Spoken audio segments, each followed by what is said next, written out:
Yo! What's going on, Weeaboos, and welcome to Weeaboo Wednesday. I'm sorry, Oni-chan, but I need to put on my glasses, or megane, as you might call them. Do I look cute? Shout out to the Principality of Zeon for holding my glasses safely. But welcome, everybody. It's Weeaboo Wednesday, and it's time for me to give you lots of awesome news and other stuff that I found about anime and Japan and all that cool stuff, so let's get to going.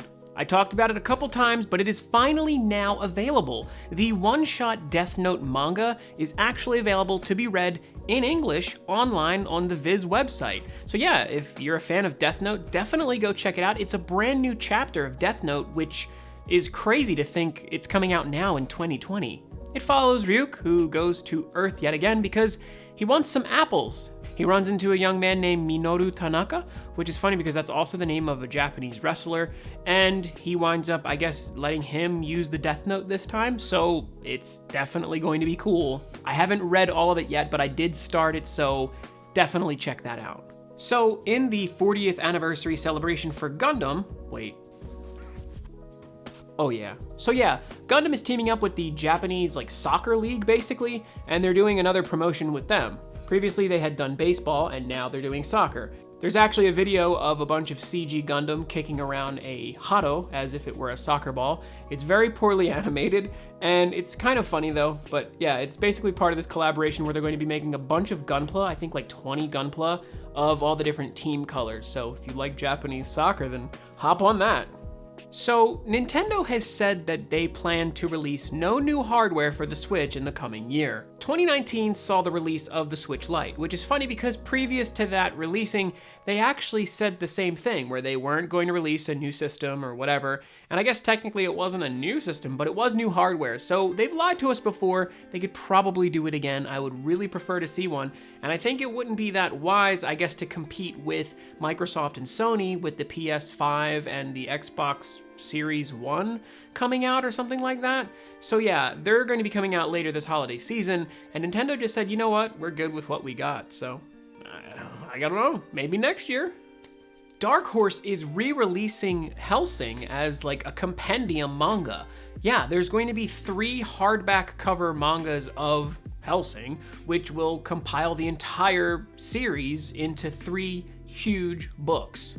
This is really awesome because I actually still have some of my old issues of Helsing and I never finished it because there was a weird gap in releases. Back in the day, trying to collect manga was such a pain. Releases were so inconsistent, but now they're actually re-releasing it as compendiums, which is great because it'll be bigger, it'll be freshly printed and cleaned up and all that stuff. So everything will look good, and it might even be a little bit bigger because these books look pretty big. And the fact that they're going to condense that to 3 giant volumes is so much nicer than having to have 12 or 13 of them on your shelf. That starts up July 14th when the first one releases. And funny enough, I guess they're going to do something to make it so that each book is the same length. And since there is an uneven number of issues, the final volume will actually have what they call crossfire stories, which will help to flesh out that final book so that each one isn't skimming on any content, which is nice. I know I'll be buying it. I actually usually have a Jan Valentine hat, but I can't find it. I think someone stole it. I was gonna wear that for this segment, but I'm a sad boy now. Ooh, and finally, there has been an announcement for when Granblue Fantasy Versus is finally coming out in America. It's going to release in Japan February 6th,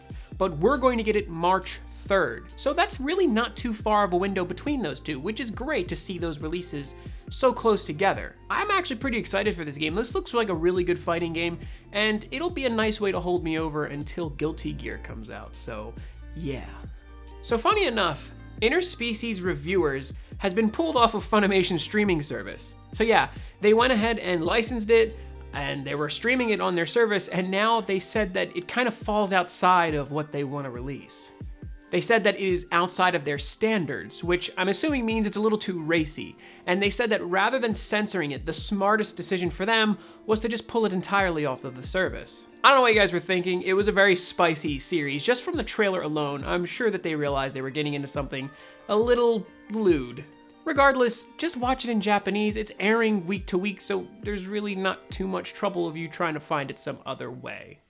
They stated that they have the utmost respect for their creators, and I guess this is a nice way for them to not censor it and get even more backlash, but either way, they were going to wind up getting killed by the fans because you know so many people are probably butthurt over the fact that they can't watch it on Funimation. Speaking of Funimation though, they actually apparently picked up the license for Paranoia Agent, and it seems that they're going to be releasing that on, of course, their streaming service, as well as a new Blu-ray for it.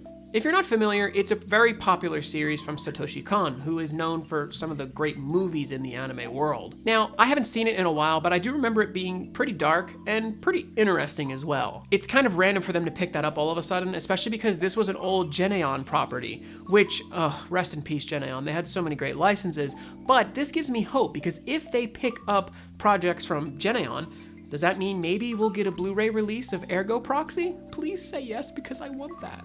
Additionally, that new Digimon series has already started on YouTube. They released the first of what will be 5 miniature episodes online. So each one's going to be a short, the first one being 6 minutes long, and it's all part of this Digimon Adventure 20th Memorial series. And it's all cast about 10 years after the original anime, which is going to lead into a new movie as well. Digimon Adventure Last Evolution Kizuna opens up in America on March 25th. So get ready for that by watching this YouTube series. I'm sure plenty of people are excited about this. Digimon was super popular when I was a kid, and I'm sure people were happy to see that they revived it in some way. Like I said, so many people are probably butthurt, but hey, I think it's interesting to bring a property like that back in this way. It's cool. It gives you closure to see these characters so many years later. So I guess I'm gonna need my hat for this one. I made jokes about when they did the Gundam and Hello Kitty crossover that I wanted a Hello Kitty Gunpla, basically. My wish is being somewhat granted. There was a really cute commercial recently which shows Hello Kitty coming upon not only a Granddaddy Gundam Hello Kitty, complete with pilot, but an additional red Zaku Hello Kitty as well, which comes complete with a pilot that looks like Hello Kitty dressed as Char. So that's hilarious and adorable, and it's all being released through Tamashii Nation, so these are probably gonna be pretty decent figures. They come out in July, so maybe I'll see what they cost, and maybe I'll buy one of them. Who knows? Maybe I won't, I don't know. Netflix recently tweeted the confirmation of a 3rd Castlevania animated series season, which will begin playing on their streaming service. March 5th will begin the next season of Castlevania, which will span an additional 10 episodes. So, if you're a big fan of that, get ready for more. And I know quite a few people that actually did really like it. Personally, it wasn't for me, but whatever, who knows? I'm an idiot. I don't know what I'm talking about. Christoph Gans was the director of the first Silent Hill movie, from which I understand from some people who actually like Silent Hill have said that it's pretty loyal to some of the lore of the game. It's not the best movie, but certainly it could be worse for a video game adaptation. Now, it would seem that this person is coming together with one Victor Hadida, who produced the Resident Evil movies, which have done pretty well, I think, and they're coming together to not make only a new Silent Hill movie, but additionally a Fatal Frame movie, which is really crazy because Fatal Frame is like way away from being anywhere near relevant.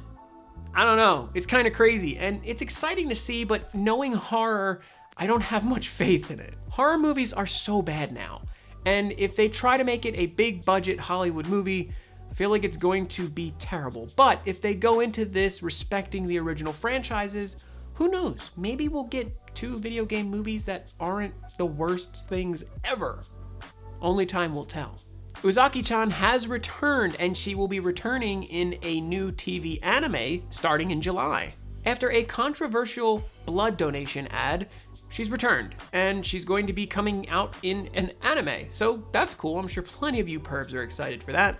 There's some cast information so far, but other than that, there's really not too much, no animated stuff, but there is a visual, so yeah, get ready for that.